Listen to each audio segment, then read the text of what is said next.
আল্লাহ রাব্বুল আলামিন এমন নবীকে পাঠায় দিলেন, আল্লাহর হাবিব ইরশাদ করেন, আনা সাইয়্যিদু ওয়ালাদি আদম আও উলদে আদম। আদম আলাইহিস সালাম থেকে নিয়ে ঈসা আলাইহিস সালাতু ওয়াস সালাম পর্যন্ত এমন কোন নবী আসে নাই যার উপরে নবীজিকে আল্লাহ পাক শ্রেষ্ঠ বানান নাই। সব নবীদের উপরে আল্লাহ শ্রেষ্ঠ বানায় দিলেন। ওয়ামা মিন নাবিয়্যিন ইয়াওমাইযিন আদম ফামান সিওয়াহু ইল্লা তাহতা লিওয়াই ওয়া বিয়াদি লিওয়াউল হামদ। আল্লাহর প্রশংসার একটা ব্যানার থাকবে, আমার নবী বিশ্ব নবীর হাতের মধ্যে ব্যানারটা থাকবে। নবীজি সেদিন এই ব্যানারটা নিয়ে সামনে থাকবে, আল্লাহর প্রশংসার ব্যানার নিয়ে নবীজির সামনে থাকবে, সব নবীরা পিছনের দিকে দাঁড়াবে। এমন কোন নবী পৃথিবীতে আসে নাই যিনি সেদিন এই ব্যানারের নিচে দাঁড়াবে না। সবাই সমবেত হবে, আল্লাহর নবীর ব্যানারের নিচে দাঁড়াবে। সেই ব্যানার নিয়ে নবীজি সাল্লাল্লাহু আলাইহি ওয়াসাল্লাম আল্লাহর জান্নাতের সম্মুখে যাবেন। জান্নাতের দরজার ভিতরে নবীজি যখন নক করবেন, ফেরেশতা প্রশ্ন করবে, মান আনতা, কে তুমি? নবীজি সাল্লাল্লাহু আলাইহি ওয়াসাল্লাম জবাব দিবেন, আনা মুহাম্মদ, আমি মুহাম্মদ সাল্লাল্লাহু আলাইহি ওয়াসাল্লাম এসেছি।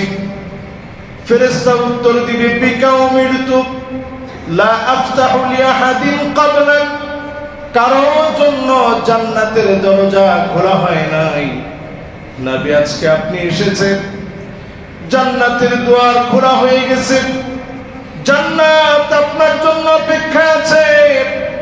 আল্লাহর নবী যখন জান্নাতে প্রবেশ করবে, অন্যান্য সব নবী জান্নাতে প্রবেশ করবে।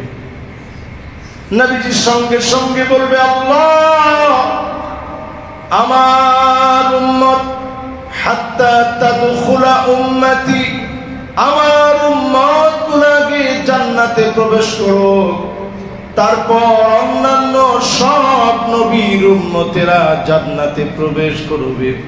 সেদিন আল্লাহ রাব্বুল আলামিন নবীজির দোয়া কবুল করবেন।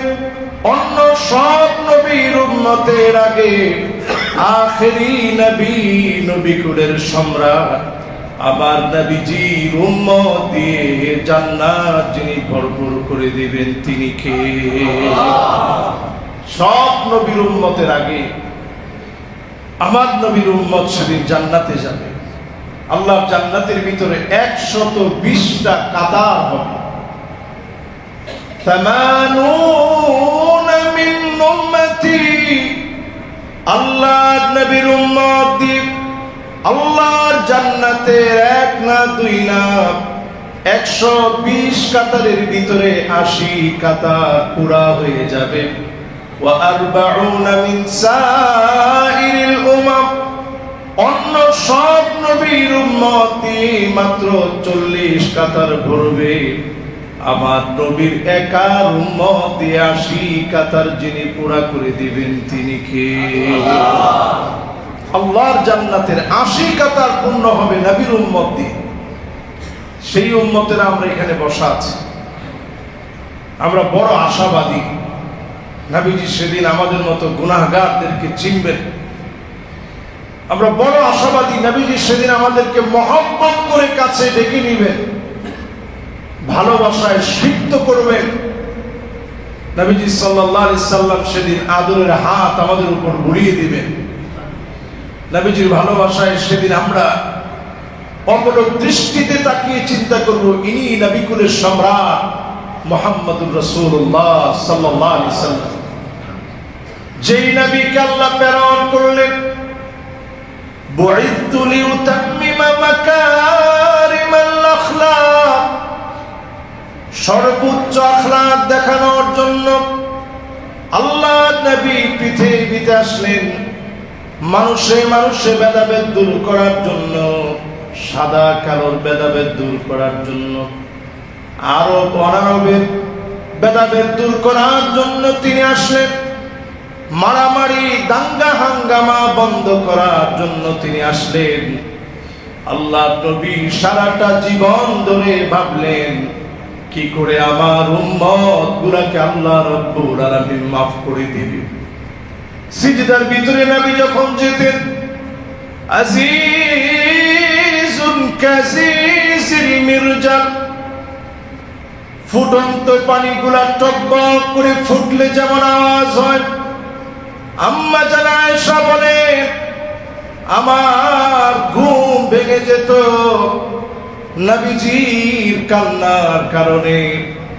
আমি আমার কানটাকে নবীজির জবানের সামনে নিতাম। জবানের সামনে যেই না আমি নিতাম, আমি শুনতাম অন্য কোনো কিছু বলে নবীজি কাঁদে না।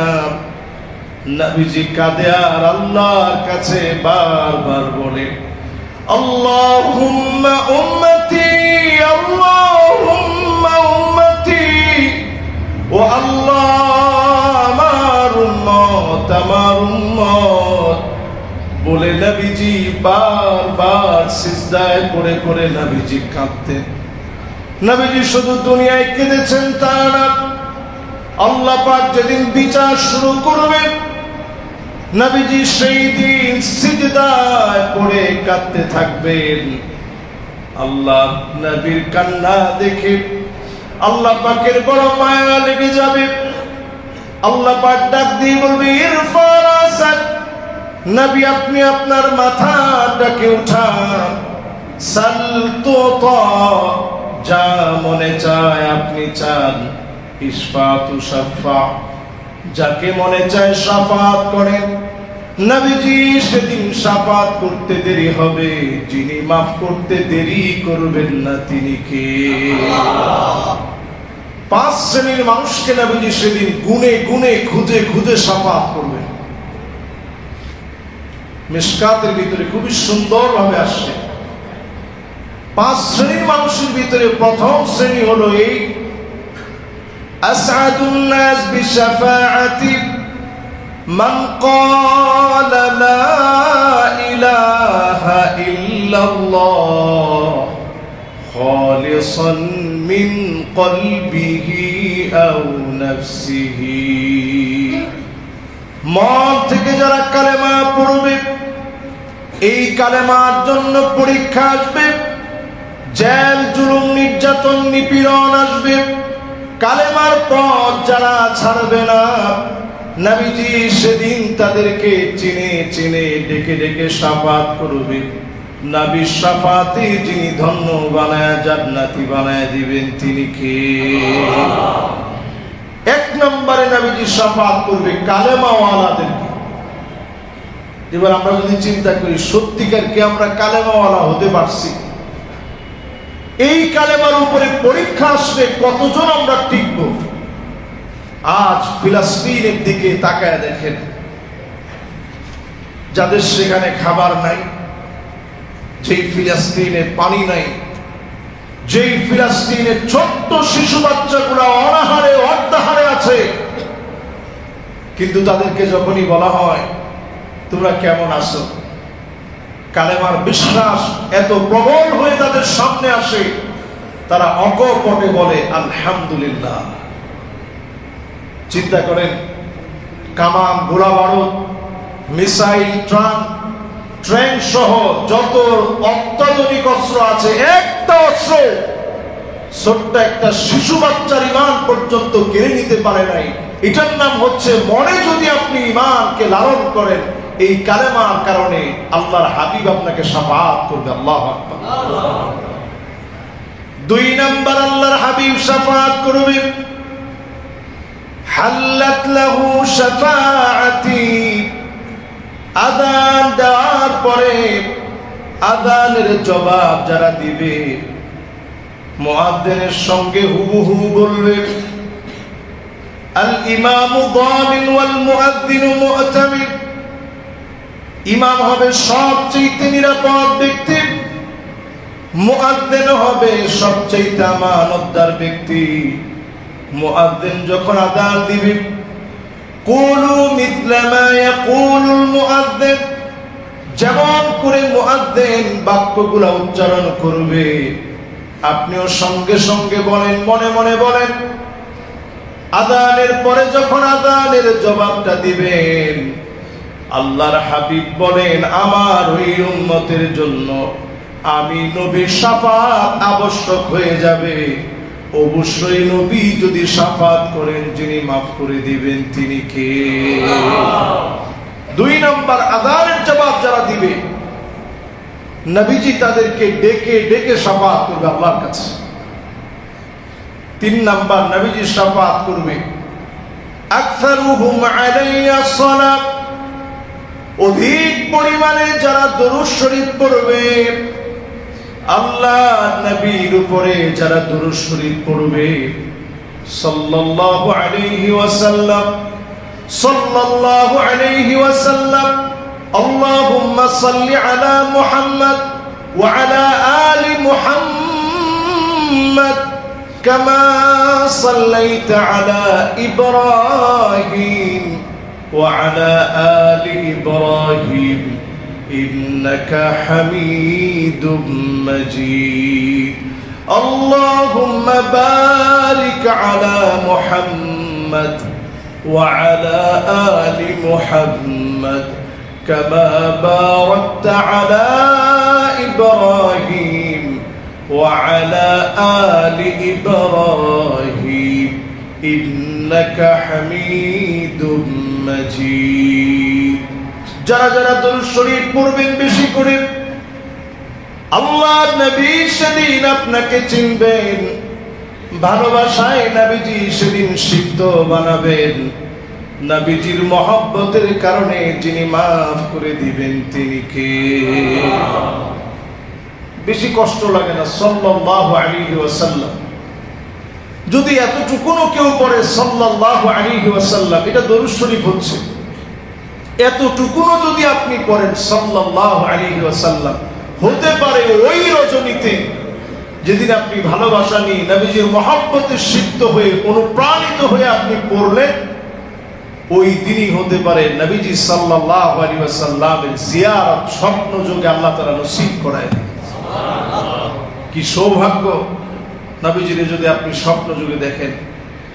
হাদিসের মধ্যে আসছে মান রাআনি ফিল মানাম, যে ব্যক্তি স্বপ্নে আমি নবীজিকে দেখলো, ফাকাদ রাআনি ফিল ইয়াকাযাহ, কেমন যেন সে আমাকে স্বচক্ষে দেখলো, সামনে থেকে দেখলো।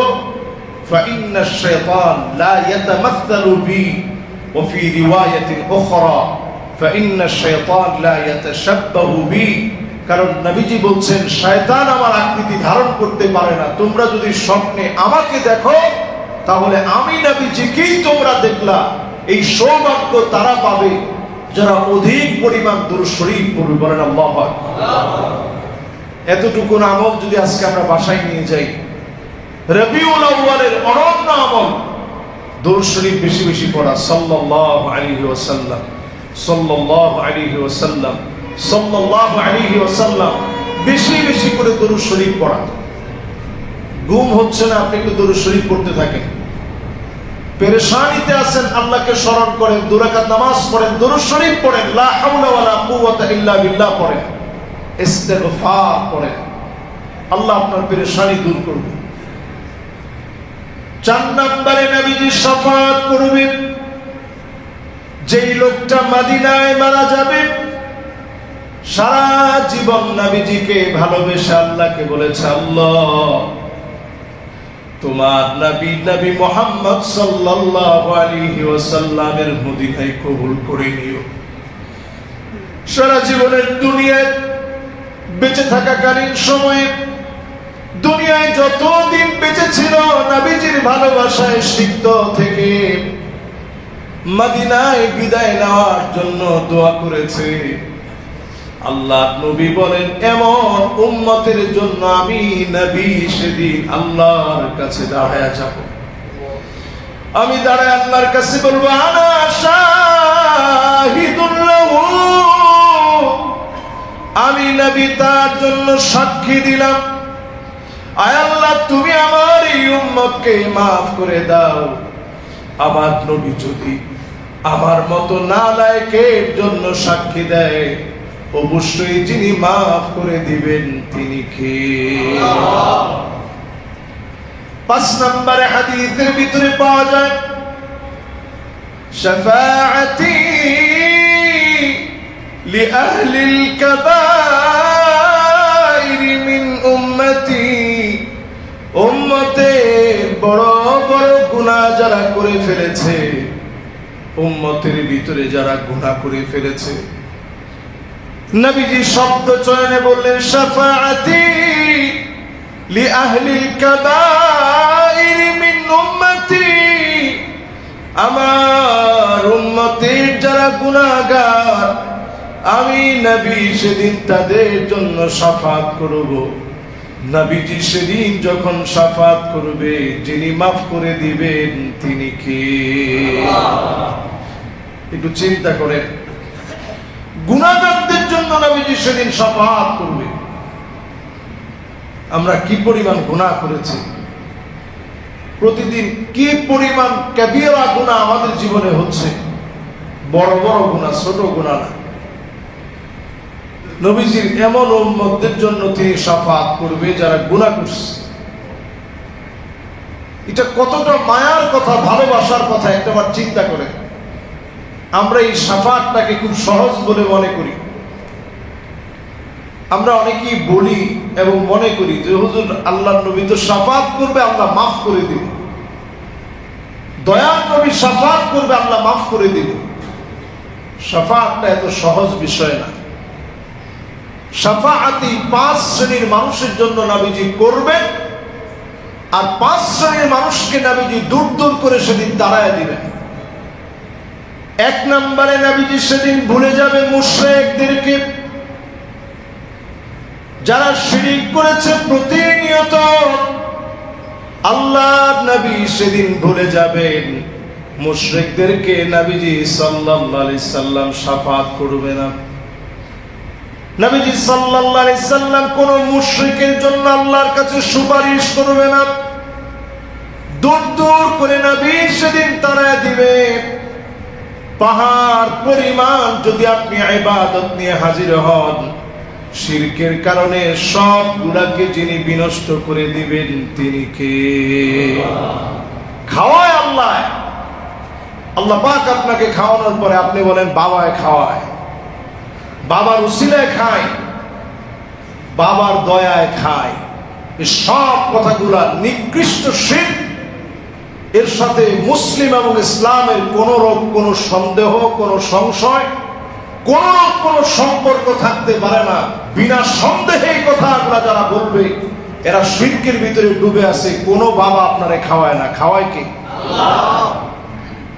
অনেকে দেখবেন ফোন দিলে বলে হুজুর বাবার দয়ায় আল্লাহ খুব ভালো রাখছে। কার দয়ায়? আর যারা আরেকটু নিজেকে একটু মডিফাই করছে তারা বলে হুজুর বাবার দোয়ায় আল্লাহ ভালো রাখছে। কারো দোয়ায়, কারো দয়ায় না। ভালো রাখছেন কে? আল্লাহ আপনাকে ভালো রাখছেন। পরিষ্কার ভাবে বিষয়টা আপনার ইমানের সাথে, দ্বীনের সাথে এটাকে মিলায় নিতে হবে। কেউ কিচ্ছু দিতে পারে না। জীবিত অথবা মৃত কোন ব্যক্তি কাউকে তিল পরিমাণ কিচ্ছু দিতে পারে না। দিতে পারেন যিনি, তিনি কি? আল্লাহ। এই বিশ্বাস যদি আমাদের কলিজার ভিতরে না বসান, আপনি অনেক ইবাদত করবেন, দিন দিন নষ্ট হবে। ছোটখাটো শীত তো আমাদের প্রত্যেকের হয়। যেমন আমরা দেখা হলে বলি আবার দেখা হবে। আপনার আবার দেখা হওয়ার কোনো সুযোগ নেই। আমরা অনেক সময় বলি ভালো থাকবেন, ভালো রাখবেন। ভালো থাকবেন, এরপরে আবার ভালো রাখবেন। ভালো থাকার অথবা রাখার কোনোটার সুযোগ আপনার নেই। যিনি ভালো রাখেন, যার করুণার ভিক্ষার কারণে আমরা ভালো থাকি, তিনি কি? আল্লাহ। আমরা দেখবেন কথায় কথায় এই জাতীয় শব্দ আমরা বলে থাকি। এই জাতীয় শব্দ চয়ন, এটা শিরক। এগুলো আমাদের বাদ দিতে হবে। শিরকের সাথে যারা সম্পৃক্ত, নবীজি সেদিন তাদেরকে শাফাত করবে না। দুনিয়ার জীবনে নবীজি কিছুই নেন নেই। আজকে আমরা সুন্দর যে পোশাক পরা আছি, এই সুন্দর পোশাক নবীজি নিতে পারতেন, নেন নাই। আমরা যে ভালো খাবার খাই, নবীজি খেতে পারতেন, খান নাই। আমরা গাড়ি বাড়ি সুন্দর চলাফেরা সব করি, নবীজি এগুলো সব করতে পারতেন, তিনি করেন নাই, শুধুমাত্র উম্মতের মায়া। হাদিসের মধ্যে আসছে, লাউ আরাদতু, আমি নবী যদি শুধু মনে চাইতো, কুলতু বলেন নেই, মুখে বলা দরকার হতো না, শুধু যদি আমি নবীর মনে চাইতো, লাসারাল উহুদু যাহাবা, গোটা উহুদ পাহাড়টা স্বর্ণ হয়ে ডান আর বাম দিক দিয়ে নবীজির চলা শুরু হয়ে যেত। আল্লাহু আকবার। নবীজি তা চান নাই। কষ্ট করেছেন, ক্ষুধার যন্ত্রণা, অনাহারে থেকে কষ্ট করে নবীজি দেখেছেন ক্ষুধার কষ্টটা কেমন। নবীজি সাল্লাল্লাহু আলাইহি সাল্লাম উম্মতের মায়া সব কষ্ট সহ্য করলেন। এই সহ্য করার পিছনে ছিল আমার উম্মত গুলা যেন একটু ভালো থাকে। হাদিসের মধ্যে আসছে, নবীজি বলেন, ওয়ালিকুল্লি নাবিয়্যিন দাওয়াতুম মুস্তাজাবা, সব নবীরা বিপদে পড়ে আল্লাহর কাছে দোয়া করেছে, আল্লাহ পাক নবীদের দোয়ার কারণে বিপদ সরায়া দিয়েছে। নবীজি বলেন, ইন্নী ইখতাবাতু দাওয়াতি শাফাআতান লিউম্মতি, আমি নবী অনেক বিপদে পড়েছি, কিন্তু আমার উম্মতের শাফাআতের কথা চিন্তা করে আল্লাহর কাছে তখন কিছু চাই নাই। ফাহিয়া নাইলাতুন ইনশাআল্লাহ, সেদিন আমার উম্মত না চাওয়ার ফলাফল সেদিন পেয়ে যাবে। অসংখ্য উম্মতদেরকে নবীজি শাফাতে সেদিন আল্লাহ ধন্য বানাবে।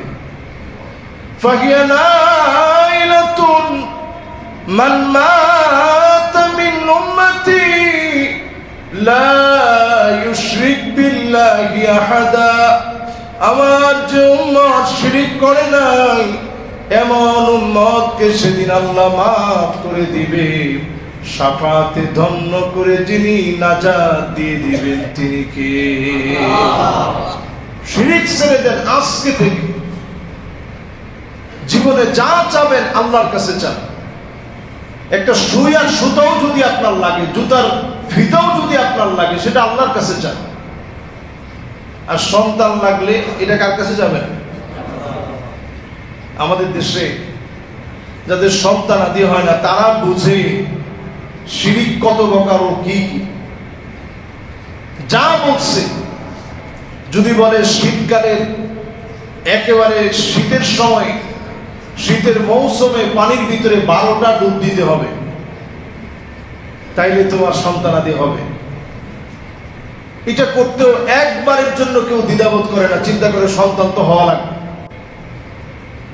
যিনি বিপদে পড়ছেন উনি বুঝে শিরক কত প্রকার, অথচ ওই মুহূর্তে যদি আপনি আল্লাহর কাছে ছেড়ে দেন, একটা মুহূর্তের ভিতরে যিনি সন্তানাদি দিতে পারেন তিনি কি?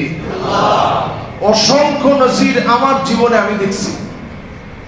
আল্লাহ তাআলা একটা বাচ্চা দিয়েছেন, পরের বছর আল্লাহ তাআলা আরো একটা বাচ্চা দিয়েছেন, অথচ 12 বছর কোনো সন্তানাদি ছিল না। সব আল্লাহ দিতে পারেন, আল্লাহর কাছে চাওয়ার মতো চান। যাদের তৌফিক আছে উমরা করে আসেন, জমজমের পানি পান করেন, মাউ জামজাম লিমা শুরিবা বিহি, এই পানি যেই নিয়তে খাওয়া হয় সে নিয়ম আল্লাহ রাব্বুল আলামিন পুরা করে দেন। এজন্য মাঝে মাঝে সুযোগ খুঁজবেন কিভাবে উমরা করতে যাওয়া যায়। আমাদের দেশের কিছু টাকাওয়ালা মানুষ আছে, তারা সুযোগ খুঁজে থাইল্যান্ডে কেমনে যাওয়া যায়, দুবাই কেমনে যাওয়া যায়, মাকবারাতুল হাদারা ওয়া সাকাফা, ইসলামী সভ্যতার এক কবরস্থানের নাম হচ্ছে দুবাই। অনেকে চিন্তা করেন, ঠিক আছে যারা দুবাই আছেন ওনারা কষ্ট হওয়ার কোনো কারণ নেই, আমরাও দুবাই সুযোগ পেলে যাই। কিন্তু ইসলামের সংকটাপন্ন পরিস্থিতিতে তারা কখনো মুসলমানদের পক্ষে বলতে আমরা দেখিনি। বড় আফসোস আর পরিতাপ। আমি দুই চোখে তাকায় দেখতেছি আগামী কিছুদিনের ভিতরেই বড় বড় আযাব আর গজব মিডল ইস্টের জন্য আসতেছে। কারণ তারা এখনো ফিলিস্তিনের পক্ষে কথা বলতেছে না। ওই মানুষগুলো ব্যাগ পিঠের সঙ্গে লেগে যাচ্ছে। সর্বোচ্চ ধৈর্যের পরীক্ষায় আল্লাহর সামনে তারা উত্তীর্ণ হচ্ছে। আল্লাহ তাআলা এত সহজে ছেড়ে দিবেন না। আল্লাহ তাআলা এত সহজে ছেড়ে দেন নাই। পশ্চিম কালেও আল্লাহ তাআলা মাজলুমদেরকে ভুলে যান নাই। কিন্তু এই ধাক্কাটা বড় কঠিন হবে আমাদের জন্য। মুসলিম কোন ভূখণ্ডে একটা মানুষ মারা গেলে আমাদের হৃদয় তো কাঁদে যে আমার মুসলমান ভাইটা বিপদে পড়ে গেছে। কিন্তু বড় আফসোস, আজকে আমাদের কলিজা পড়ে গেছে। মুসলমান হওয়ার পরেও মুসলমানদের দুঃখ দুর্দশায় আমাদের অনেকের চোখে পানি আসে না, অনেকের হৃদয়টা কাঁদে না। নতুন একটা প্রজন্ম, ছোট ছোট বাচ্চাদের পর্যন্ত ফিলিস্তিনের প্রতি যে মায়া হয়েছে, আমার তো মনে হয় এই পৃথিবী দিন দিন তার সময় হারিয়ে ফেলছে। এবং এই প্রজন্মই হবে আগামী দিনে মুসলমানদের উত্তরণের পথে অগ্রনায়ক হিসেবে এরা ভূমিকা পালন করবে। আল্লাহু আকবার।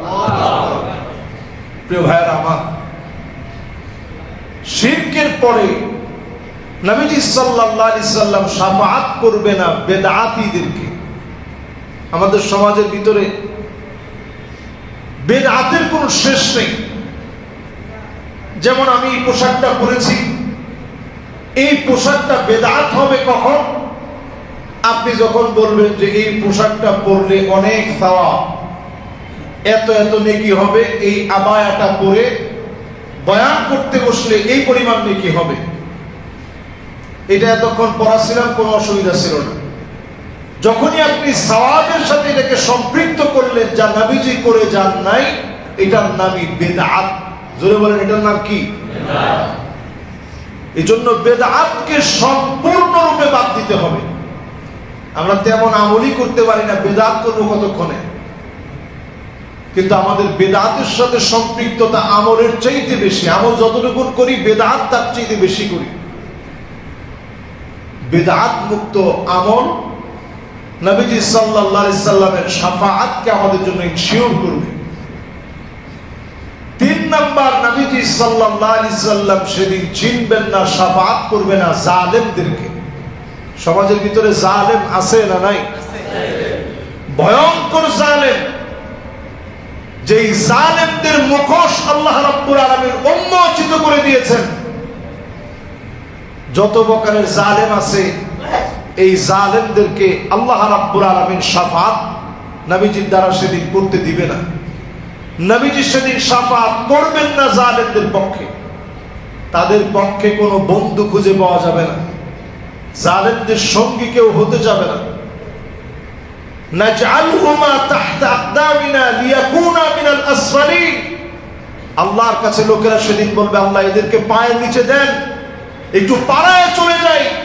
এদের কারণে অলিতে গলিতে ছিনতাই করেছি, চাঁদাবাজি করেছি, রাহাজানি করেছি, অন্যায়ভাবে মানুষের উপরে জুলুম আর অত্যাচার করেছি, মিথ্যা মামলা হামলা দিয়েছি। আজকে এদেরকে পায়ের নিচে দেন।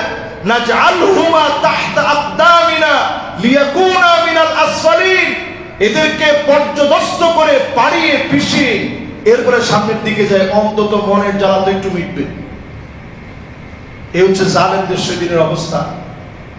কোরআনুল কারীমে আল্লাহ রাব্বুল আলামিন সূরা হুদের মধ্যে ইরশাদ করেন, ওয়ালা তারকানু ইলাল্লাযীনা যালামু ফাতামাসসাকুমুন নার। জালেমদের সঙ্গী হতে যেও না, জালেমদের কাছে গিয়ে দাঁড়িও না, তাদেরকে ঠেস দিও না। জালেমদের সঙ্গে ঠেস দিলে কি হয়, সহযোগিতা করলে কি হয়, আজকে আমাদের স্বচক্ষে আমরা দেখতে পাচ্ছি। আল্লাহ তাআলা দেখাচ্ছেন, জালেমদেরকে আল্লাহ তাআলা ছাড় দেন, তবে ছেড়ে দেন। প্রিয় ভাইরা আমার, 3টার পরে 4র্থ নম্বরে নবীজি শাফাআত করবে না ওই শ্রেণীর মানুষকে যারা দুনিয়ার জীবনে কুল্লু গালিন মারিক, নিরপরাধ মানুষকে, নিরস্ত্র মানুষকে যারা অপরাধী সাজিয়েছে, এরকম লোক আছে না নাই? নিরপরাধ নিরস্ত্র মানুষকে যারা অপরাধী সাজিয়ে একটার পর একটা মামলা দিয়েছে, হয়রানি করেছে, আল্লাহর হাবিব সেদিন তাদেরকে শাফাআত করবে না, নবী তাদেরকে চিনবে না। কারণ তারা দুনিয়ার জীবনে বাড়াবাড়ি করেছে, অন্যায় করতে করতে তারা বাড়াবাড়ির পর্যায়ে গিয়ে পৌঁছেছে। এজন্য খবরদার, ক্ষমতা আছে বলেই নিরপরাধ মানুষকে দোষী বানায় দিন না। আমাদের দেশে দেখা যায় দিনের বেলায় হামেশা এখন চোখের সামনে অন্যায় করছে, এটার ব্যাপারে মামলা হয় না, কিন্তু নিরপরাধ কোন মানুষকে ফাঁসানোর জন্য যদি আপনি মামলা দেন, আল্লাহর আদালতে আপনি দোষী সাব্যস্ত হবেন। ঠিক কিনা বলেন? প্রিয় ভাইয়েরা আমার, এরপর নবীজি সাল্লাল্লাহু আলাইহি সাল্লাম শাফাআত করবে না। মাইয়ুকাদ্দিবু বিশাফাআহ, যেই লোকটা নবীজির শাফাআতকে বিশ্বাস করে নাই দুনিয়ার জীবনে। বাংলাদেশে এখন একটা গ্রুপ খুব মাথাচাড়া দিয়ে উঠছে, এরা নবীজির শাফাআত বিশ্বাস করে না, নবীজির শাফাআত তারা চায়ও না। হ্যাঁ, নবীজির শাফাআত আপনি নবীজির কাছে চাইবেন না, চাইবেন কার কাছে? আল্লাহর কাছে চাইবেন। আল্লাহ, আপনার হাবিবের শাফাআতে আমার ধন্য করে দিন। আপনি চাবেন তো আল্লাহর কাছে। নবীজি সেদিন শাফাআত করবে। যতগুলো আমি বললাম সবগুলো সহিহ হাদিস থেকে আপনাদেরকে শোনালাম। তার মানে শাফাআতকে অস্বীকার যারা করবে, নবীজি বলছেন মাইয়ুকাদ্দিবু বিশাফাআহ, যারা শাফাআত অস্বীকার করবে ওই লোকটা নবীজির শাফাআত পাবে না। আমরা মনে প্রাণে হৃদয়ে লালন করি আল্লাহর হাবিবের শাফাআত, নবীজিকে ভালোবেসে নবীজির সুন্নাত মেনে রবিউল আউয়াল মাসে অন্তত যেন আমরা আমাদের আমলকে পরিবর্তন করতে পারি। আল্লাহ যেন তৌফিক দান করেন, পড়েন আমিন। নবীজি পৃথিবীতে আসছেন সন্ত্রাসী কর্মকাণ্ডকে কবর দেওয়ার জন্য, কিন্তু আজকে বড় দুঃখজনক সত্য, একটু বয়স হলেই এখন একটা গ্যাং হয়ে যায়, যেই গ্যাংয়ের দ্বারা নানা রকম নেশাজাত দ্রব্যাদি থেকে শুরু করে সন্ত্রাসী কর্মকাণ্ড সবগুলো বাস্তবায়ন হয়। অনেক সময় আমরা আমাদের সন্তানের খবর রাখি না। একটা সময় এমন হয় সন্তানের খবর রাখলেও সন্তানের আর কিছু বলা যায় না। বাপের নিজেরও তো জীবনের ভয় আছে, সন্তান এতটা বেপরোয়া হয়ে যায়। এজন্য যারা মুসল্লিয়ানে কেরাম আছেন, সংঘবদ্ধ থাকতে হবে বাতিলের বিরুদ্ধে প্রতিবাদ করার জন্য। আপনি যদি দেখেন একটা জায়গায় 5 জন আছে, আপনি দাঁড়িয়ে যান 10 জন মুসল্লি নিয়ে, আপনার বাড়ির সামনে কোথাও যদি কোনো নেশাজাত দ্রব্যাদি বিক্রি করা হয়, এটার প্রতিবাদ আপনি সবাইকে নিয়ে করেন, আপনি দেখবেন সবাই প্রতিবাদ করলে এইরকম দুরাচারীরা সংখ্যায় খুব বেশি না। এদের মনে এমনি আল্লাহ তাআলা নামাজীদের ব্যাপারে একটা ভয় দিয়ে দেয়। আপনি দেখবেন আপনারা যাওয়ার সময় আস্তে সাইডে চলে যায়। এই জন্য সংঘবদ্ধ হয়ে এদের ব্যাপারে প্রতিবাদ করা, এটা একজন ইমানদারের ইমানের দায়িত্ব। ইমানদার হিসেবে বাতিলের বিরুদ্ধে, জালেমদের বিরুদ্ধে প্রতিবাদ করা চাই। যারাই এই জাতীয় কর্মকাণ্ড করবে, এটার বিরুদ্ধে আমরা প্রতিবাদ করব। এই মসজিদের আশেপাশে খুবই দুঃখজনক বিষয়, নানা অপকর্ম এই মসজিদের আশেপাশে বিভিন্ন জায়গায় সংঘবদ্ধ গোষ্ঠী সামান্য টাকার জন্য এই পরিবেশটাকে কলুষিত করছে। প্রশাসনিক ভাবে এই বিষয়টা খুব বেশি নজর দিয়েছে, ডিবি থেকে নজর দেওয়া হয়েছে, পুলিশ থেকে নজর দেওয়া হয়েছে। এখন আপনারা মুসল্লিরা যারা আছেন, আপনারা সজাগ থাকবেন। যেখানেই দেখবেন আপনারা প্রতিবাদ করবেন, থানায় জানাবেন, ডিবিতে জানাবেন, অবশ্যই এটার কার্যকারী পদক্ষেপ নেওয়া হবে। মসজিদ পবিত্র আল্লাহর ঘর, মানবতার প্রাণ কেন্দ্র, এর চারপাশে কোনো এই জাতীয় ঘটনা সংগঠিত হতে দেওয়া হবে না ইনশাআল্লাহ। আমরা যদি সংঘবদ্ধ থাকি, এরা মুসলিমে অল্প কয়েকজন, এদেরকে আমরা বোঝানোর চেষ্টা করব, সবাইকে নিয়ে বোঝাবো। অন্তত আমাদের মসজিদের আশেপাশে এই জাতীয় কর্মকাণ্ড আমরা সংগঠিত হতে দেব না। আল্লাহ তাআলা এই রবিউল আউয়াল মাসে, নবীজির আদর্শ প্রচারের এই মাসে, নবীজির পৃথিবীতে আগমনের এই মাসে আল্লাহ যেন এইগুলো থেকে আমাদেরকে হেফাজত করেন, পড়েন আমিন। প্রিয় হাজিরিন, আমি আপনাদের কাছে দোয়া চাই। দীর্ঘ অনেকটা দিন আপনাদের সঙ্গে, একেবারে অল্প সময় তো না, অনেকগুলো মাস আপনাদের সঙ্গে অতিবাহিত করায়, আমার দোয়ায়, আমার ভালোবাসায়, আমার প্রিয় মানুষদের কাতারে সব সময় আপনাদেরকে আমার মনে হয়, আপনাদেরকে ভালো লাগে, স্মরণ করি। আমি লম্বা একটা বিদায় নিতে চাই আপনাদের কাছ থেকে। হতে পারে এটা জীবনের শেষ বিদায়ও তো হতে পারে। আমি দেশের বাহিরে যাব ইনশাআল্লাহ আগামী দিন। এরপরে দুবাই সফর আছে, সেখান থেকে মরক্কো যাব, মরক্কো থেকে ওমরা করে এরপরে ইনশাআল্লাহ আল্লাহ তাআলা যদি ফিরিয়ে আনেন তাহলে ইনশাআল্লাহ বাংলাদেশে আসলে আবার আপনাদের সঙ্গে মিলিত হওয়া হবে। লম্বা এই সময়টা আল্লাহ রাব্বুল আলামিন যেন সিহা, আফিয়া, সালামাতের সাথে আল্লাহ রাব্বুল আলামিন যেন রাখেন, আপনাদের কাছে দোয়া চাই। আল্লাহ তাআলা যেন আজকের কথাগুলোকে আমল করার তৌফিক আল্লাহ তাআলা যেন দান করেন, পড়ি আমিন।